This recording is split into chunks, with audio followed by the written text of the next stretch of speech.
So anyway, I struggle out. I'm not unaware of how comical it is, and I keep calling out, like, hello? And it's clear there's no one there. This is at a Lifetime Fitness. It's 10 o'clock. It's not like I'm in a small town in Iowa at Earl's 3 in the gym. morning. Yes.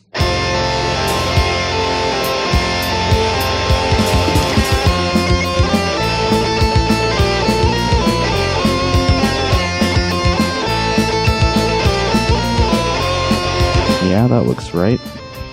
Good. Mm-hmm. Yes. Okay. Yep. Sorry. No, it's all right. I'm talking to myself and you at the same time. I'm just making noises, you know. Yeah. Well, I'm recording. Me too. So is the backup. Which means it's time to start. This is the 239th episode of Rock Hard Caucus. You can hear the sound of a button fidgeting in the background. Is that what you've been doing since your phone broke? Yeah, just grab whatever's closest and whatever is nearest to you. Just start fidgeting with it. Mm-hmm. Trying not to do. As long as it's not a part of my own body, it's okay for me to do that in public, right? Grab stuff and shake it around. I think so. I definitely am known to fidget. You probably hear it on my audio track when you cut out the silence. I got a bunch of I got a bunch of little desk things to play with. My desk is a fucking mess right now because I just have barely been home, so stuff just goes here and just sits here for months. Yeah, I got there's a certain textbook publisher that keeps mailing books to the office with my name on them that I didn't ask for. So I have I have 6 music books that I don't want. Well, those those might be worth something. Yeah. Right? I might just, leave them. Sell them back to the store. They're still sealed, so they're still worth MSRP, if you ask me. Yeah, well, my phone's broken, so I haven't been paying attention to the news at all. So I don't know. Wow. Is anything going on? Lucky you. Yeah, we'll get into the darker stuff and current events later. For now, we're going to talk about one of our old friends. Yeah, definitely a friend for sure. Jeff Shitley, the state representative from I forget the number of his district. Did he? No. So he represents Fairfield and that part of the state. One of our we've called him a lot of names on this show before. He's a leading proponent of alternative medicine and anti-trans healthcare bills and stuff. Just a real son of a bitch, I guess you could say. But he's been in the news, kinda. This hasn't made enough news, I don't think. Yeah, I just came across it on Reddit. The number one news platform. Maybe number 2 if you put us above it. Oh, true. Yeah. It's making the news now because we're the news. That's true. Yeah, we actually have breaking news on this story. Yeah, we sure do. We'll have get an to exclusive. That soon. So Jeff Shitley, this week in the Iowa legislature, among just a pile of dog shit legislation, they debated and passed, in the Iowa House at least, a bill to allow for over-the-counter ivermectin at pharmacies in Iowa. Ivermectin, of course, is horse medicine for horse worms. If you got worms in your horse, you give them apple-flavored paste, and it kills the worms. I'm not sure. I'm not sure what it does. Now hold on. Liquefies the worms. Humans can have worms too, and I hear that ivermectin can be used to treat worms if you have them in your body. So people. It's not just horse medicine. Please get your facts straight. It's for horse worms and people worms. The reason I say that is because but not for other things.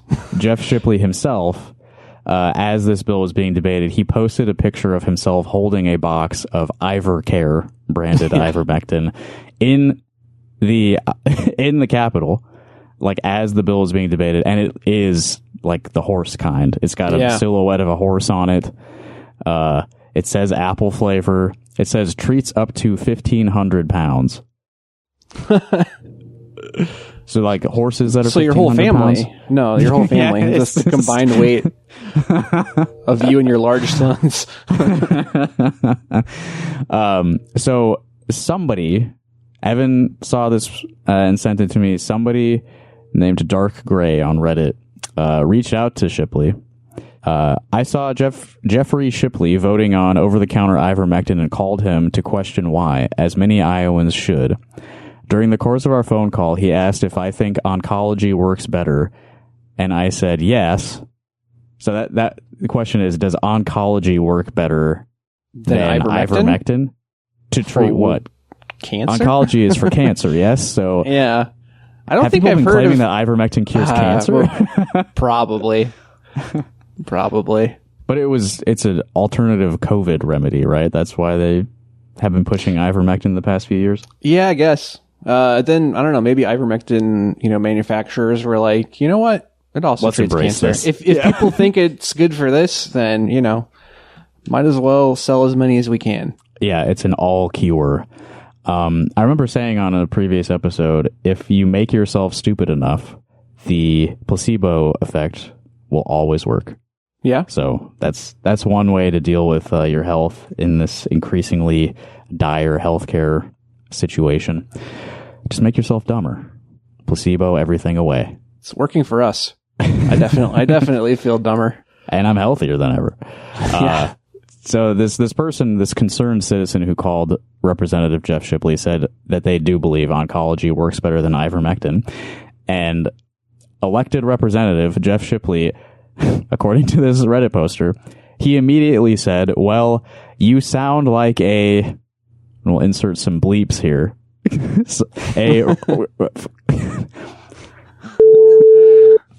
Is what it says there. It's an R and an F for those at home. Yeah. I told him he shouldn't refer to citizens that way, and he said nobody would care. There's 714 comments on this. So Yeah, some people care, for sure. A lot of people care.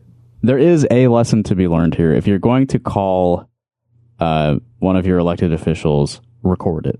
Yeah. No definitely. matter what. One party consent state. Yes, you can always do it. You don't have to tell them you're recording. If you're going to call a guy like Jeff Shipley, record that phone call. It used to be on Android devices, you could just have an app that would record every call, but that became legally dicey, so they stopped allowing that. Yeah. So, get somebody else to record you on speakerphone with them or something, but you gotta keep the receipts for something like this. There is enough proof, though, I would say. Yeah, definitely.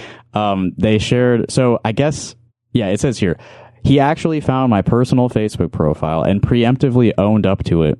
Then he started complimenting my pictures and my posts. So he said nobody would care, and then he was like, I should probably try to smooth this over. I think he could tell that he did he feel some guilt or just needs to cover his ass a little bit? When anyone says nobody cares, that's 100% a deflection because they care. Yeah. Obviously, they wouldn't. Nobody will believe you. Yeah. It's kind of nobody dark, cares. But I'm going to, go on your Facebook profile afterwards and softly do soft harassment of you. We're friends, right? You don't need to tell everybody that I called you that. Okay, so they shared a screenshot of a Facebook Messenger chat between them and Jeff Shipley. Shipley says here, I'm sorry for calling you a name. Remember that, listeners. Remember those words exactly. I'm sorry for calling you a name. Jeff Shipley said that verbatim in text. But in my defense, you were being super condescending and antagonistic. It's my hope people of Iowa can secure their health and happiness despite the many storms on the horizon. Is that a Q thing? Oh, yeah, I don't know. I don't think so. Does he think...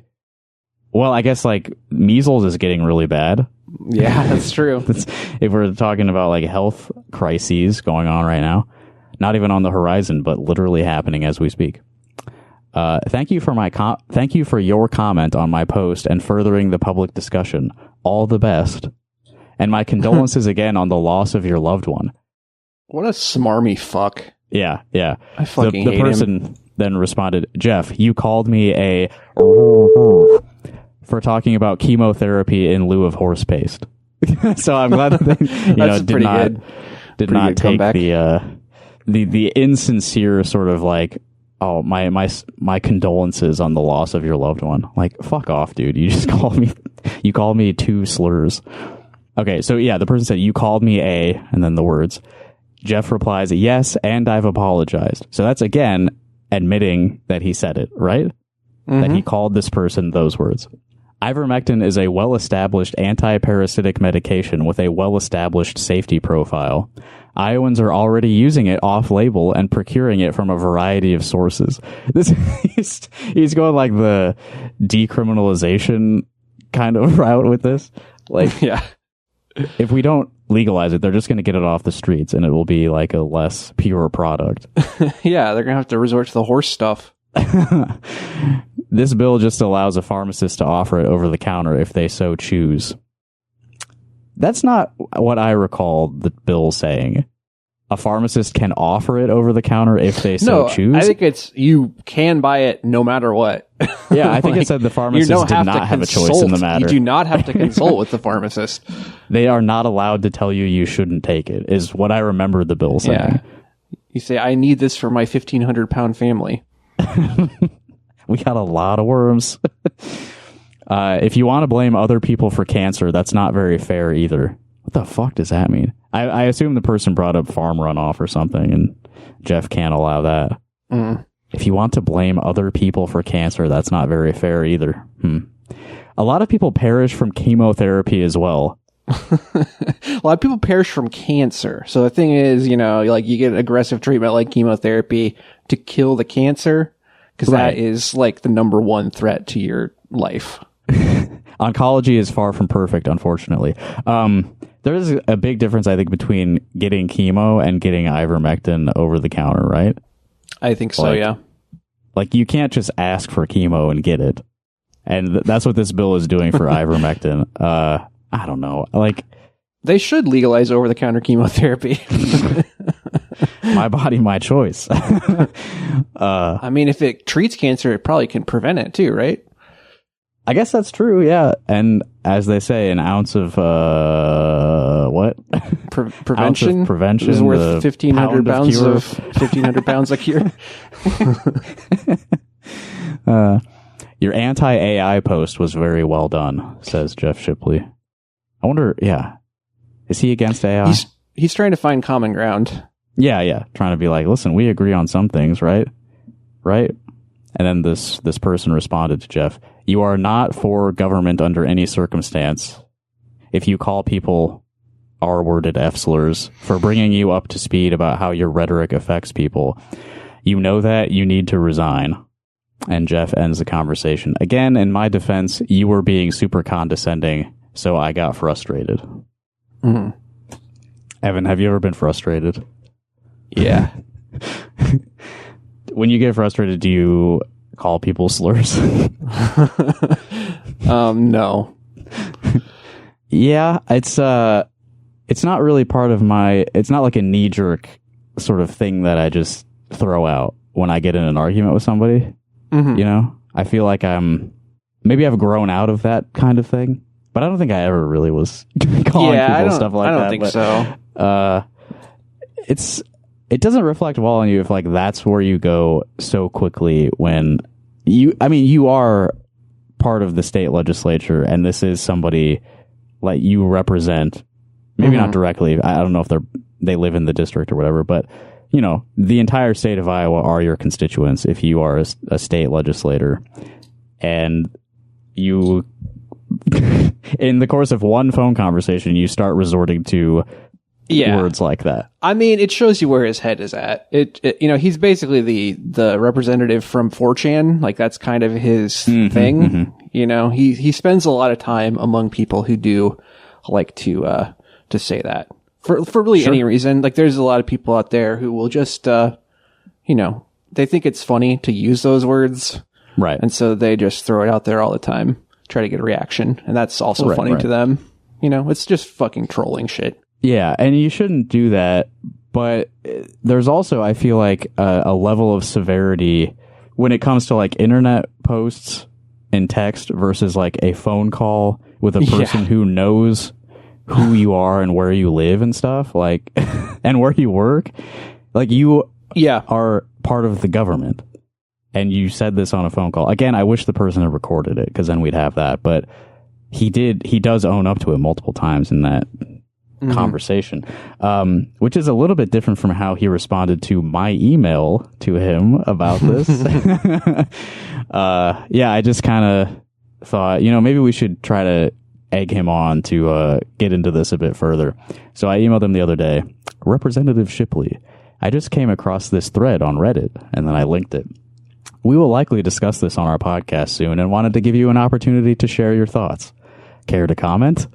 I thought that, might bait him into sharing more, and he sure did. He responded about an hour and a half later. He said, this person left me a very emotional voicemail related to ivermectin and said I would be too spineless to call him back, so I returned his call. Again, pretty revealing about the way he thinks. Yeah. He just loves to fucking talk. I mean, he's just so high on his own shit. It's insane. And if somebody is emotional when they talk to you about something, that means that they've already lost, right? Yeah, definitely. This guy operates purely on logic and rationality. Yeah. And like they said I'd be too spineless to call them back, so of course I did. Yeah. So you take the bait every single time. Yeah. That's what that sounds like. This person then blamed me personally for his loved one succumbing to cancer and was incredibly rude and antagonistic. We don't know what happened, but I kind of doubt that. I don't think they personally blamed you for their relative dying of cancer. I'm not going to fully accept Jeff's side of this, of course, but who knows what was said. When he finally gave me a chance to speak, I explained that a person's cancer care is between a patient and their physician, and that I've never made any claim about ivermectin as a treatment for any health condition.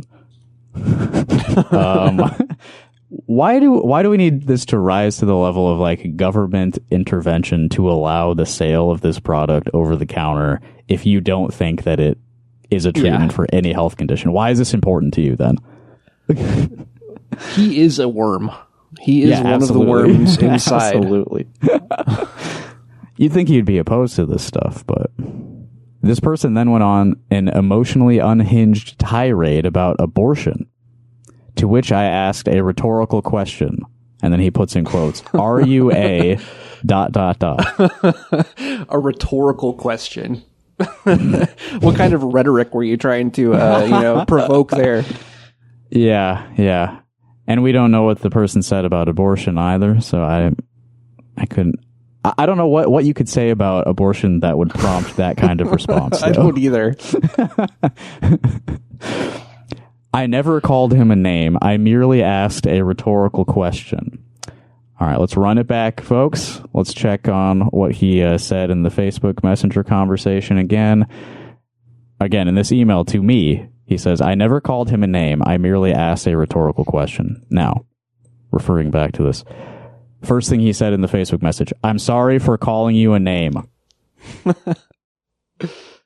Got him. Again, the email, I never called him a name.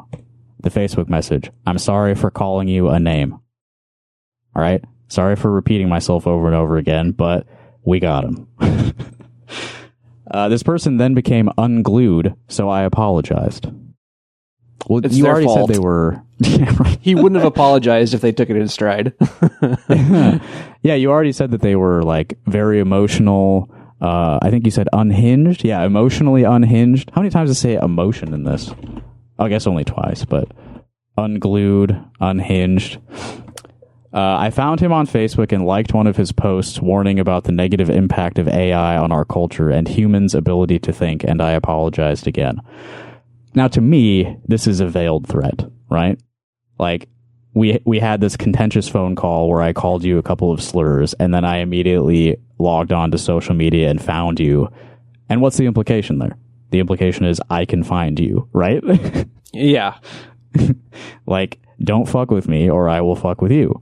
Oh yeah, he repeats again. I never called him a name. I simply asked if he was. You fucking idiot. I'm a firm believer of sticks and stones may break my bones, but words will never hurt me. Wow. But I'll continue. I'll continue with the email. Apparently my words did in fact hurt this person very much, which was not my intent, so I apologized. It was not his intent. So, like, those are words that you generally say to hurt people. Like, that's kind of their purpose in language. Yeah, he's trying to take those words back. It's a term of endearment in his culture. Oh, yeah. I'm surprised he didn't try that excuse. Yeah. Hey, I've been called those words before, so I kind of have the right to say them. Yeah. So, the sticks and stones may break my bones thing, like, that means something different depending on which side of the sticks and stones you're on, right? Like, yeah, that's something that you say when somebody is insulting you with words. Like, well, first off, this is something children say, or rather, like, adult authority figures say to children to keep them from fighting, right? It's like, yes, this person said something mean to you, but just keep this in mind. They didn't beat you up with a rock, so it could be worse. But when you are the one slinging the slurs, and then you say, hey, at least I didn't hit you with a stick and a rock. Yeah. And then this last bit is very funny. With Trump launching a holy crusade and plunging the world into World War III, I would really hope people would place their energy on more pressing issues. But I appreciate you reaching out and giving me the opportunity to comment. Okay. Could you not take your own advice? Yeah, quit your fucking job. Quit your fucking job and go, try to prevent World War III. We all would appreciate that. You spent this week in the Iowa legislature, stopping local municipalities from passing their own civil rights ordinances and allowing over-the-counter ivermectin and God knows what else. Again, my phone's broken, so I haven't been reading the news 24/7 like I usually do. Why aren't you focused on the more important things, like the president of the party you belong to launching a holy crusade and plunging the world into World War III? Why aren't you spending your time doing more important things? But instead, you were trolling people on Facebook. You're not any better than us. I was trolling people on Facebook all week too. I would have been, but my phone was broken. Yeah. Sort of wrenching your plans. So yeah, this Reddit post, the person encourages people to, contact Pat Grassley, Speaker of the House, with any comments on this. We'll get back to Pat Grassley in a second. I almost forgot. Speaking of Jeff Shipley saying horrible things. I hate Chinese people. Just want to make sure that's still out there. His stand-up routine from shortly after he was first elected, where he claims to... I hate Chinese people. He claims to hate Chinese people. This guy loves to run his fucking mouth. Yeah, he's like... He thinks he can slimic himself out of anything. Because he probably... he's a fucking snake oil scumbag. Real slimy character. He's wriggled out of many a jam. Yeah. Like the worm that he is. They're always wriggling. Yeah. All right. Well, Pat Grassley, unless you have anything else to say about that Reddit thread, lots of comments. I haven't looked at them. I don't. Don't read the comments on Reddit. I didn't browse for too long, but yeah. I mean, people were saying you should bring this to the news, and so far I haven't seen anything from the more reputable media organizations about this. But speaking of Pat Grassley, I did want to talk about this. So Laura Bellin of Bleeding Heartland, of course, is covering the legislative session, and she got a chance to ask Pat Grassley some questions. Is he the leader of the Senate? I forget what his actual position is right now, or is he Speaker of the House? I think he's Speaker of the House, yeah. Yeah, he's Speaker of the House. And, of course, Chuck Grassley's grandson. That's more important, yeah. Yeah, that's why he is where he is. That's why he is there, yeah. Yeah. Okay, so Laura Bellin had the opportunity to ask him some questions, and I'm going to play this clip now. Can you address Representative Wickendall's comments that the message coming from this legislature is that you don't want transgender people in Iowa? I mean, there have been a lot of bills the last 5 years targeting transgender people. And in addition to this one that we just heard, one earlier this week about, there was one in his subcommittee this morning related to foster care. So I mean, how do you see that? This is a very small population and yet a big focus of the legislature's work. Mm-hmm. And back to what Shipley was saying. If we're worried about Trump launching World War III, why are we spending so much time targeting a minority population and discriminating against them in law? Why is that our focus? Well, I think I'll just use today's bill, for example. When we look at that, making sure that we're having consistency in our civil rights here in the state of Iowa, we think is extremely important. We don't want to have a different patchwork. We've spent a lot of time in the legislature. You're right, Laura. We have spent a lot of time. But a lot of those things that we spent time on were things like making sure that people were using their appropriate bathrooms. Really? Really? I mean, he brings this up as if like anyone listening to this just on its face would recognize and agree with him. Oh, that is very important. That is a priority.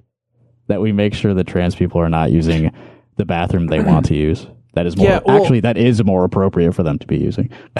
Yeah. Also, we want consistency in like discriminating against trans people.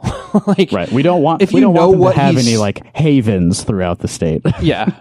Like, we're not just trying to oppress people. We're just trying to make sure that we are consistently oppressing them. Like, come on, man. Mm-hmm. It's not fair for a trans person to have like employment and rental protections in one city, but not in other parts of the state. So actually, they should not have those protections anywhere. That's just fair. That's fair, right? As if, and again, you know, this has been a constant topic of discussion since the state legislature has been targeting trans people. It's not like those civil rights protections were really helping that much. Like we live in a culture that's like dominated by business owners and landlords, and even when the law is supposed to constrain them, it doesn't in practice, you know. Mm-hmm. But this is just, you know, open green light, open season on discriminating against your employees and tenants that you hate and are bigoted against. Okay, Pat, continue. We didn't have boys and girls sports. A lot of our time was... We didn't have boys and girls sports. Oh, boys in girls sports. Sorry, the caption is wrong there. Again, this is a priority. Extremely important. Extremely important. Dope. Spent on things that we feel Iowans wanted us to do. And this bill is a reaction to that. If cities are going to start thinking that they can skirt around the state's laws and start creating their own patchworks, that's not what we spent all that time doing. So I think they kind of play into each other. That yes, we spent a lot of time on those, which we think that Iowans have supported. And now at the same time, if they're trying to get around all those efforts, we also have to continue to react. We have to continue to react. We have to continue fighting these battles to the bitter end. It's very important to us. Very important to us that cities not be allowed to provide any sort of reassurances to their minority populations. I don't know what to say other than if he and his ilk are not going to back down, the handful of like bold representatives at the local level also need to not back down. Yeah. Like, if that's the way he's thinking about it, like, we have to keep reacting, well, then you have to keep reacting as well and go further. Like, be proactive, do things that they haven't thought of yet, make them spend their time on this. And I don't know. Just keep fighting them until we all die. I mean, yeah, it's in line with their ideology to continue doubling down on every fucking thing, which is like why we're on the brink of, you know, possibly like nuclear war. It's all part of the same fucking ideology. Yeah, absolutely. So that's not the message from our standpoint. Okay, the message being what Laura said earlier was you don't want trans people to feel welcome in the state of Iowa. That's the message that Republicans are trying to send. The bill we had earlier in the week was a lot of it was continuing to empower parents. You're seeing across the country where parents are under threat if they don't want to use certain pronouns. What threat? Yeah, threat. It's to empower parents to not listen to their children and abuse them and not think of them as individuals, but think of them more as a product of themselves. You know?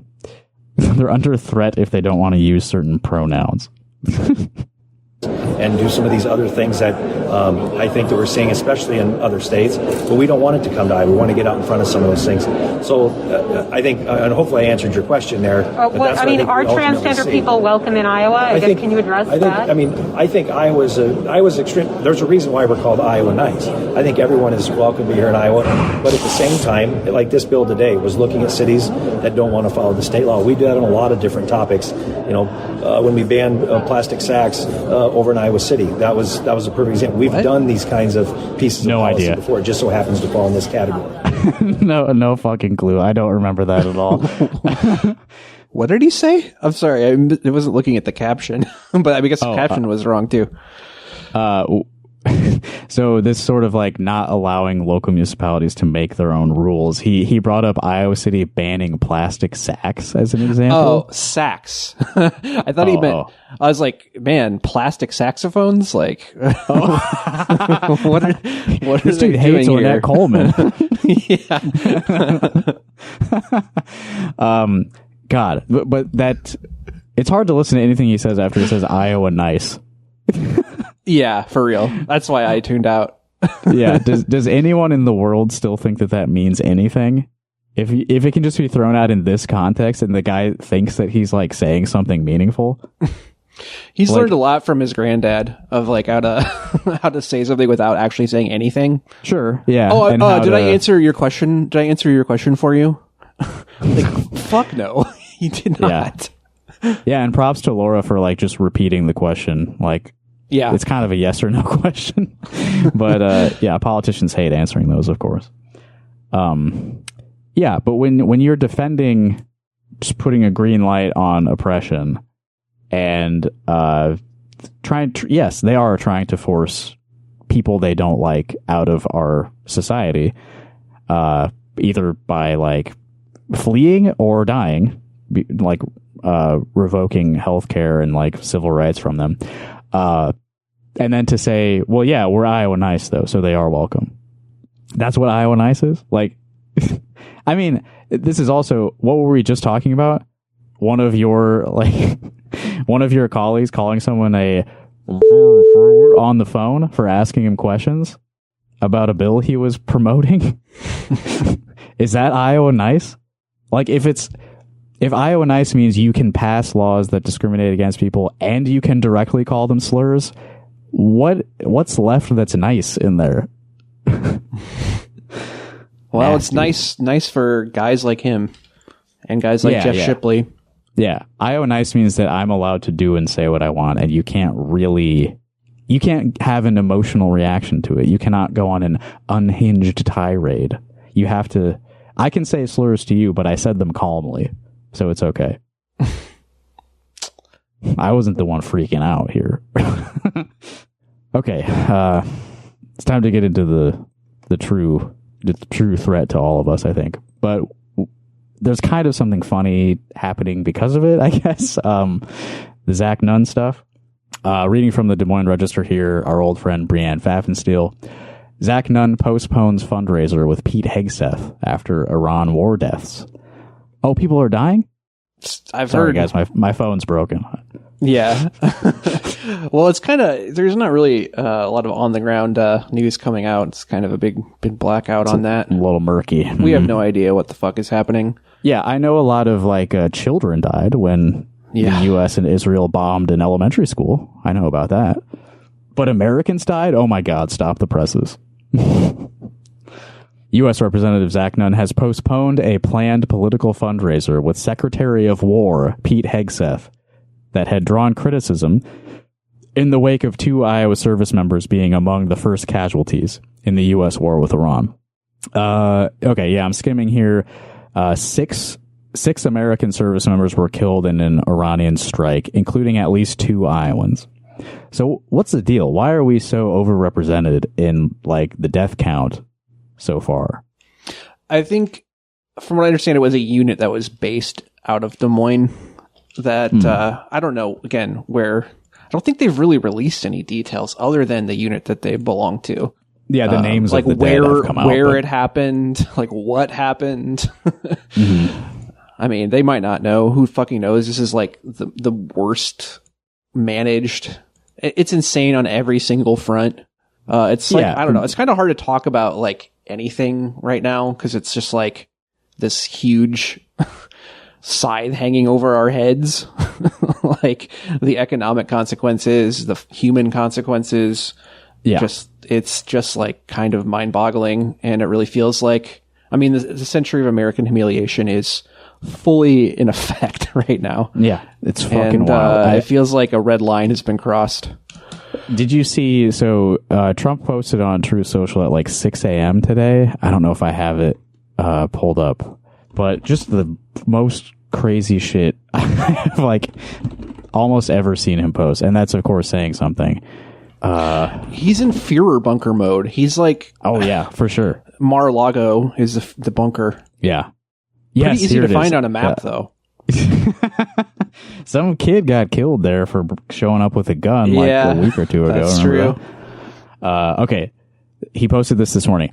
Iran, which is being beat to hell, has apologized and surrendered to its Middle East neighbors and promised that it will not shoot at them anymore.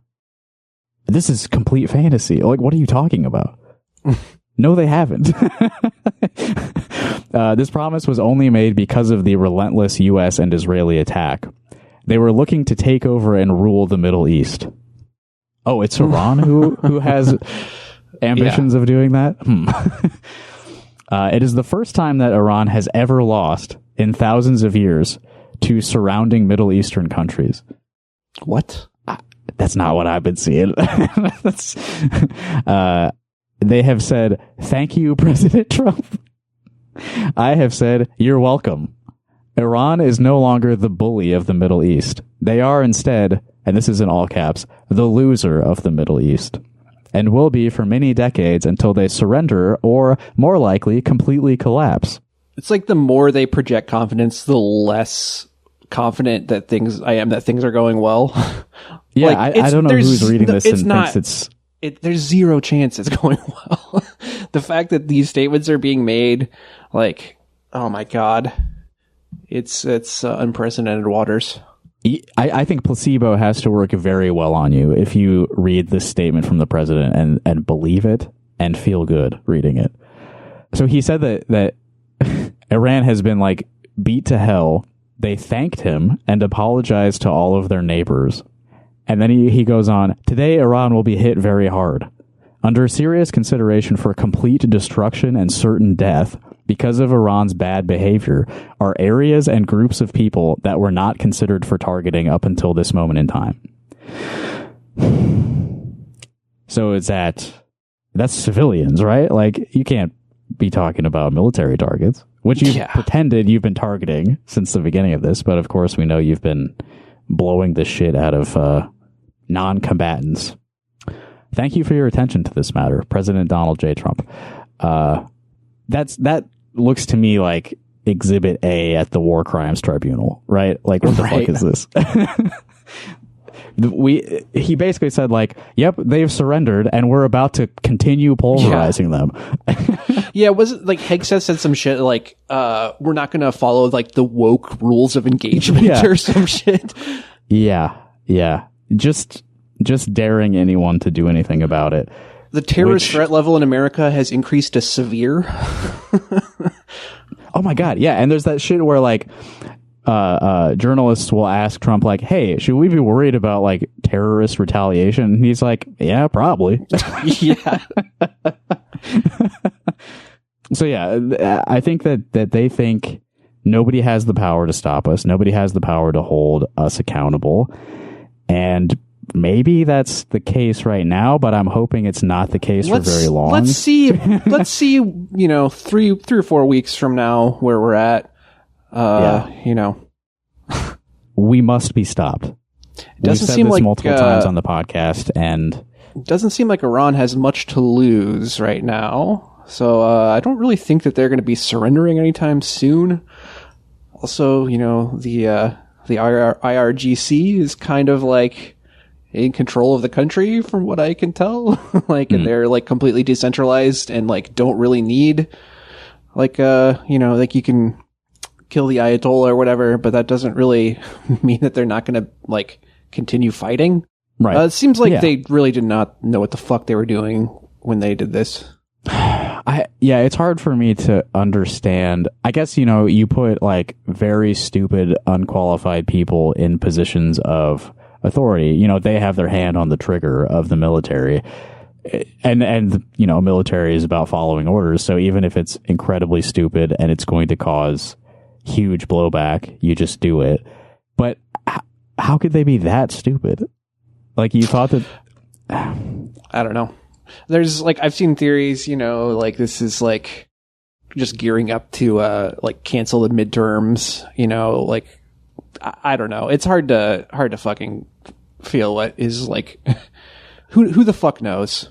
I will say though, this does offer opportunities for good things to happen. You can't just, it's not just all like, oh, we're all going to die. That wouldn't be good. Not all of us. I'm just saying, the humiliation of America might have positive effects. We must be humbled. We will be humbled. We are being humbled. Yeah. Anyway, so listen, here are the names. A Pentagon news release late Wednesday, March 4th. Oh, yeah. So Nunn had this fundraiser with Pete Hegseth scheduled for the 14th, and he has postponed / canceled it. I'm not sure. Pentagon news release late Wednesday, March 4th, named Major Jeffrey O'Brien of Waukee and Sergeant Declan Cody of West Des Moines, who was fucking 20 years old. Mm-hmm. A Drake University sophomore. Both of these people were killed in a strike from Iran. I'm just going to say alleged. Who fucking knows what's going on? Yeah. And both of these guys were Zach Nunn's constituents, right? Waukee and West Des Moines. We've also got Robert Marzan, who is believed to be among the dead and is from Sacramento, but lived in West Des Moines for a long time until 2023. If there are any young men listening to this, like late teens, early 20s, I doubt if you're listening to this, you're inclined to do so anyway, but do not under any circumstances ever join the U.S. military. Like, look at this shit. This is the shit that they send you off to do. It's not good. You'll die. For the purpose, like they're telling you that you're serving your country. I'm part of your country. I don't feel like that I've been served at all by any of these actions. Quite the opposite. I'm sorry. I'm thinking of You Got Served now. It's kind so of in that way, we kind of are getting served. I would in like the ironic twist kind of way. Yeah. Like I don't want to mock the dead, but like this is what you're signing up for. You shouldn't do it. It's not smart to join the military for any reason. You should not, quote, serve this country. It is a death cult. The thing, like, I don't know, again, like, I don't know what to make of this, but the thing that they were apparently telling military troops, like, we're doing this to bring about the apocalypse. Yes. It's a holy crusade. Pete Hegseth is a delusional psychopath. I know there are many, many, many people out there who actually believe that, but it's like, are those people really calling the shots? Like, that is just, I can't even imagine. Yeah.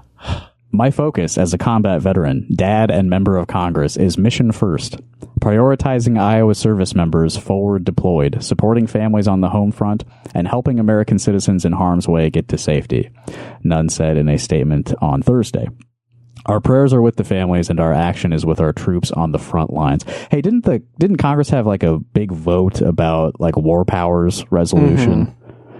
I seem to recall 0 defections from the Republican Party on just allowing the executive and the military to continue waging this war. Yeah, I think 4 Democrats also voted against it. Yeah. Yes. Which is also funny to be doing that after the fact. Well, yeah. I mean, they talked about doing it before, and then apparently Schumer, I don't remember all the details. It got punted. I don't know the details either, but I remember reading that as well. Look, Zach, if that's, you don't mean this. You don't mean that. These people are not your priority. If they were, you would be doing what is in your power, granted by the U.S. Constitution, to stop this. Like, stop. We shouldn't be doing fucking war. If you care about the people we're sending into the meat grinder, you wouldn't be send them. inviting Pete Hegseth to a fucking fundraiser. Well, yeah, right. Yeah, you wouldn't have been doing that in the first place if you gave a shit, because hey, Zach, you know what that guy is. Maybe just cancel the fucking thing. Like, it's so funny. Like, oh, we're postponing this. It's not gonna happen. Are you fucking serious? Yeah, in a month it'll seem better for me to be pals with Pete Hegseth. Yeah, for real. Nunn said he will attend the dignified transfer at Dover Air Force Base, which is happening today, to honor the service members killed in action and, quote, stand with their families during this solemn moment. Unfortunately, time travel is not possible, so you're not going to be able to do anything to, save those men who were killed in the blowback to our stupid and belligerent military actions. But, Zach, it's not too late. People will take you seriously, right? Because you're an Air Force veteran. If you become a principled anti-war activist, you can maybe save some lives, Zach. Yeah. What do you think? It's time for a real change of heart, I think. If you are in the same room with Pete Hegseth, you know what to do, Zach. Are you listening? I don't know what else to say about that other than Zach Nunn is a fucking baby face idiot, and he doesn't mean what he's saying. He doesn't care that those people died. A lot more people are going to die, and he's not going to do anything to slow it down. Well, how about something a little less horrible? New Randy Feenstra ad. Let's talk about that. Oh yeah, forgot about him. Many have, but he wants to make sure you don't. He's spent, I think, he's spending a lot of money to air this ad everywhere.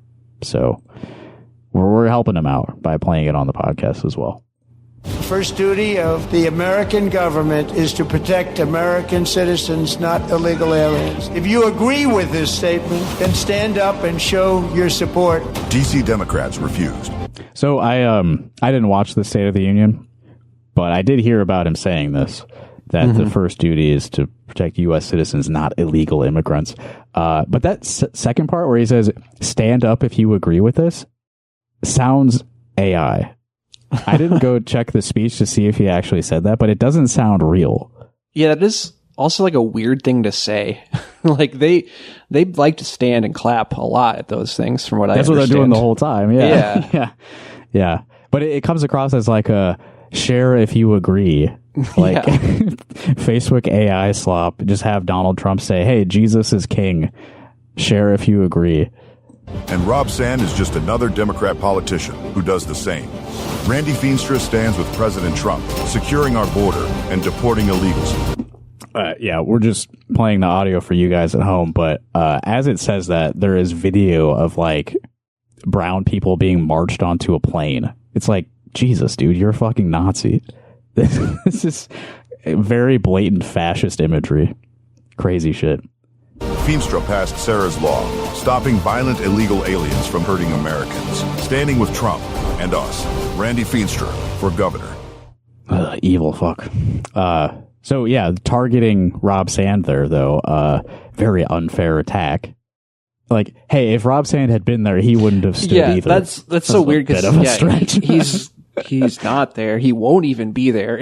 Like unless he gets invited, which I mean, we don't really, I don't think we're the biggest fans of Rob Sand here, but I don't think Trump is going to invite him to a State of the Union address. But yeah, Rob Sand could not let that stand. That's the name of the ad, by the way. Stand. Yeah. No tall references. He didn't say, he could have said stand tall or something. No, but he didn't. He has toned down on that a little bit. He didn't say new heights even once in that ad. But yeah, Rob Sand, saw his name mentioned in an ad and he could not help but respond. Wait, do I have the post here? I do. Yeah. So This ad comes out from Randy, and Rob Sand, a press release, says, today, Republican candidate for governor Randy Feenstra released a new ad lying about Rob Sand's record, falsely claiming Rob would refuse to stand to protect American citizens. Immediately following the State of the Union, Rob appeared on WHO's The Simon Conway Show and answered this question point blank. So there's a couple words missing from that press release. Yeah, like, what is the context? I mean, there's some crucial missing context here. Yeah. Stand to protect American citizens. Really? Is that all the president said? He didn't like divide the country into citizens and non-citizens and say that one is protected and the other is not. Anyway, here's the clip of Rob on the Simon Conway Show. He's very proud. He's a frequent repeat guest on the Simon Conway Show, and he agrees with everything Simon says. It's true. All right, I asked you to put headphones on because you got a preview of what I want to play for you. Yeah, I have a question at the end of it. I hate this guy's fucking voice. I know. He's the absolute worst. He's also like, he's like Simon Conway is all in on the fucking Iran war shit too. He's got fucking like the Israel American flag thing as his Facebook like banner. Yeah. Well, he lived in Israel for a while. You remember that? I'm reminded now, but yeah, that's here's what's truly sick about disgusting. Sick about this. Simon Conway's son is active duty. Like, your child could be killed in this. That doesn't give you any pause. Like, there's no reason for us to be doing this. And you may lose your child because of it. And you're going on the radio every day, like, rooting them on. Rooting for this. Cheering for this. If you agree with this statement, then stand up and show your support. The first duty of the American government is to protect American citizens, not illegal aliens.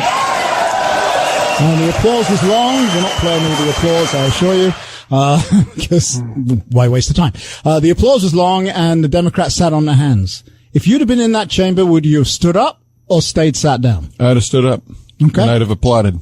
Right. I think that's pretty basic. The folks who are citizens of any country or citizens of a state or citizens of a city are the first duty of that government. Now, that doesn't mean that people who are not citizens should be treated with cruelty or contempt, but you would have stood up and clapped.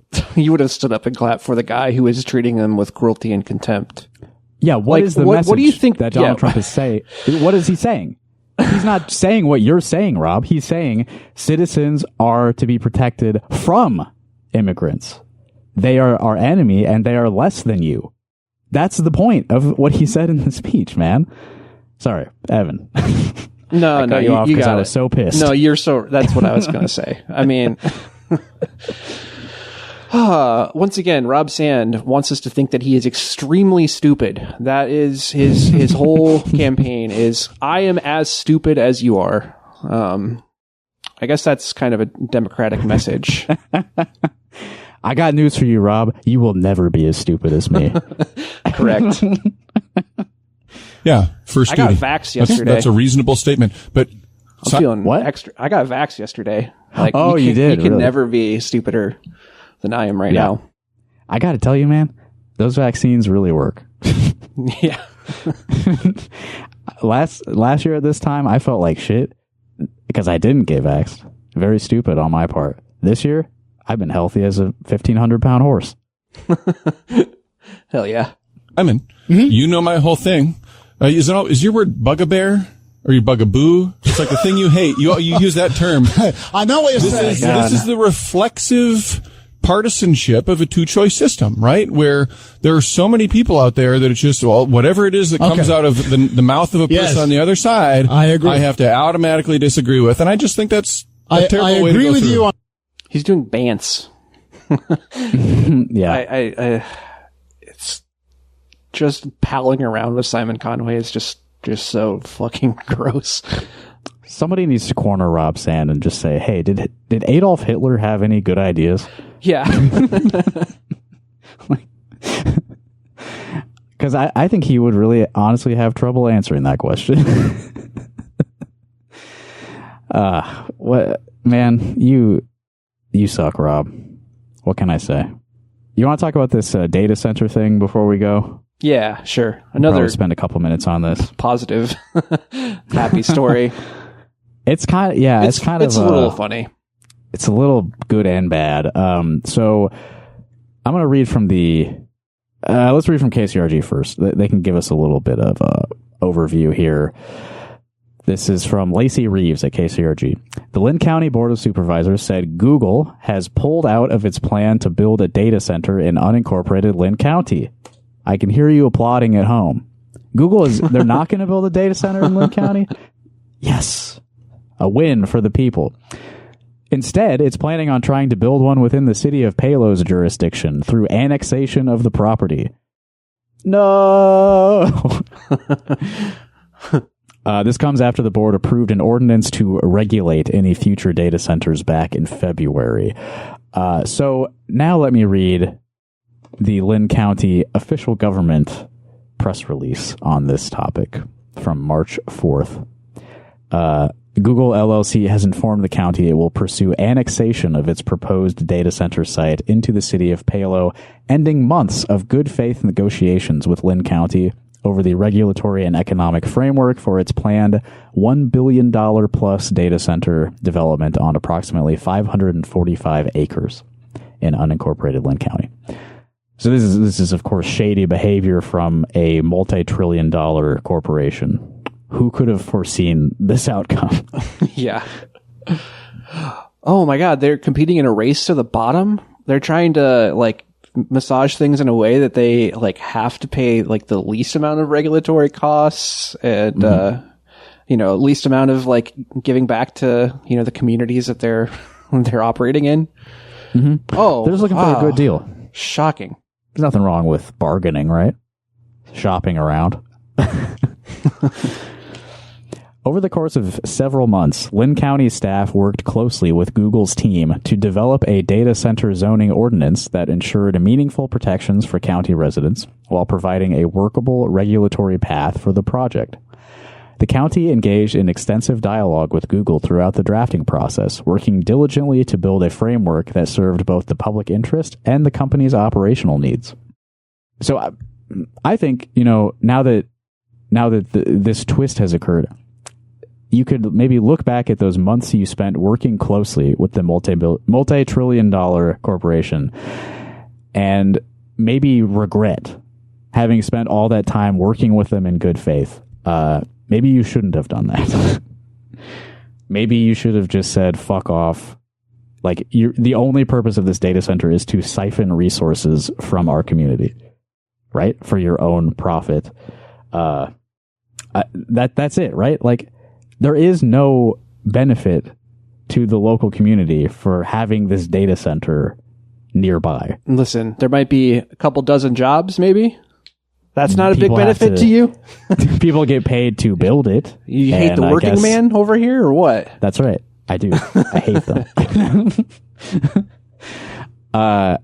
Well, okay, you have to understand this within the context of, extracted labor, right? Even job creation is not actually a positive benefit to the community, because a job is a business owner profiting off of your labor, surplus labor, right? More jobs is actually worse for your community. Well, but especially when we're talking about a nearly monopolistic tech company. I guess they're not really a monopoly anymore, but Google's still pretty fucking big. The only purpose for building these things is to amass more wealth towards the top. They're not doing this to help any of us. And you have to know that. Lynn County staff is talking to Google people and they're thinking how can we make this work out good for everyone? Mm-hmm. Really? Do you really think that? We took this process seriously from day one, said Kirsten Running-Marquardt, chair of the Lynn County Board of Supervisors. We invested significant time and resources to create an ordinance with strong protections for our residents and water resources, all while having Google, a $1 trillion company, pay their fair share. Well, that's the red flag for them, right? Yeah. We gave Google a clear, workable path to build. We were not trying to block this project. And that's your mistake. Now you wasted all this time and energy not trying to block the project when you could have spent your time and energy doing something worthwhile. We believed in working together in a transparent process for both regional benefits and protections. And how do you think they felt on the other side of this? Like Google execs in a closed room talking about Lynn County, Iowa. I really appreciate this transparent process we're engaged in. We came to the table as equals, right? Yeah, totally. Oh man, they spent 7 months working on this, only for them to be like, "Nope, we're gonna annex land in Palo." Yeah, we're just gonna buy a town. we found that these Palo public officials are actually very pliable, so we're gonna go with them. Okay. Google informed the county that it will instead pursue annexation to the city of Palo. Let's be clear about what's happening here, said Sammy Sheets, Lynn County Supervisor for District 2. We negotiated in good faith, and Google's response was to go find a local government that will ask for less. This is a multi-trillion-dollar corporation pitting local governments against each other in a race to the bottom, seeking lower regulation and lower investment in our communities. That is fundamentally wrong. All right, Sammy. That was good. Are you just learning how this works now, though? Yeah, I mean... Did you think that Google was not seeking to pit local governments against each other when they entered into this negotiation with you? Yeah. Did you not think that they were seeking lower regulation? Do you think that they came to Iowa specifically? I mean, I know there is some other, environmental resources and factors involved, but they're coming to a state that is not really known for having strict regulations for anything. Especially when a concern with these data centers is water usage. This state doesn't give a shit about their natural water. Yeah. They're going to restart. They're wanting to, I don't know where they're at with it, but they're wanting to restart the Duane Arnold Nuclear Energy Center. Mm-hmm. Mm-hmm. To fuel the data exactly. center. And not even, I don't know if they're even, is it going to be exclusively for the data center, or I don't know. It's just put it right next door and then it takes care of itself. The city of Palo, this is coming from a Facebook group called Palo, Iowa Residents, where the mayor, Brian Bush, posted. So this is how Palo citizens get their news from their government officials, is in a Facebook group. And the mayor said, "Well, it's certainly been an eventful last day or so in Palo. I was working during the day yesterday and was busy trying to gather information last night, but I wanted to communicate as quickly as possible. As I'm sure many have, I have watched the supervisors meeting from yesterday and read their statement, and have read numerous other reports about Google exploring the possibility of being annexed into Palo for their planned data center development. We'll be putting out a public statement at some point, but I want to clarify up front that the city of Palo did not solicit or recruit this project. But as with any potential development, it's important that we make every effort to listen, learn, and try to give every consideration to doing what's best for Palo." Translation: we did not ask for this. They just came to us with a bunch of money. Yeah. And we had to listen. We had to listen. That statement is they're just going to let it happen, aren't they? Yeah. I think that there's a town hall scheduled for next Saturday is what I've been hearing. So if you're in or around Palo next weekend, maybe swing by, see if the council has already been bought and paid for or not. I don't have high hopes for that, but anything we can do to stop Google is probably worth our time. Boy, oh boy. Data centers. It's the wave of the future. Someday we won't even have to talk on this podcast. It'll just be generated for us. Yeah. In the glorious data centers. All right. Well, I think we can probably call it a day there. We've talked about all the news that matters. Yep. Every last thing that matters. Yeah. You got anything going on this week? Putting my nose against the grindstone. That's about it. Well, yeah, gas is going up, so I'm going to have to figure out how to get around. Yeah, well, it's only going to draining all of my savings. It's only going to max out at like $5 a gallon or something. It's fine. Yeah, I'm going to have to figure out how to work without driving a car. But hey, that means carbon emissions might go down. Some of these guys who are, living paycheck to paycheck and like paying like $500 to have a big shitty truck in their driveway might have to trade them in. Get a Honda Fit or something. Ride a bike, maybe, huh? Yeah. Well, if things are still functional here in a few weeks, I'll be playing a show at Frat House in Iowa City. That is a DIY venue. So if you want to know where it is, just give me a ring. It's actually in the same place where those guys were all hanging out in the basement together. Yeah, the Wet Gray Basement. We're going to be playing there. That would be a really good name for a venue, actually. The Wet Gray Basement. I've been to a lot of house shows at the Wet Gray Basement. Ascended Master, the band I play bass for, will be playing along with a couple bands from Chicago, Nequient and Black Cross Hotel. Frat House, March 28th. We'd love to see you there. And a week after that, on April 4th, the Christine Burke Ensemble will be reuniting with Lex Leto for a performance we never thought would happen again. We'll be playing at the Iowa City Masonic Building. Ooh. That would be another 4th. Good name for a DIY venue. Masonic Building. Yeah. This is part of the Stop Time Festival that the administration of Hampshire Auditorium is producing around the city. We released that album like about a year ago, and I didn't think we'd be getting an encore performance of that material, so I'm glad that we're playing it again in such a place as the Masonic Building. I'll be opening my third eye during the show. If you want to call us, 319-849-8733 is our number. You can leave us emotionally unhinged voicemails about horse paste and abortion, and we promise not to call you back and call you slurs. I think we can adhere to that promise. I think that's the bare minimum for being an adult, I think.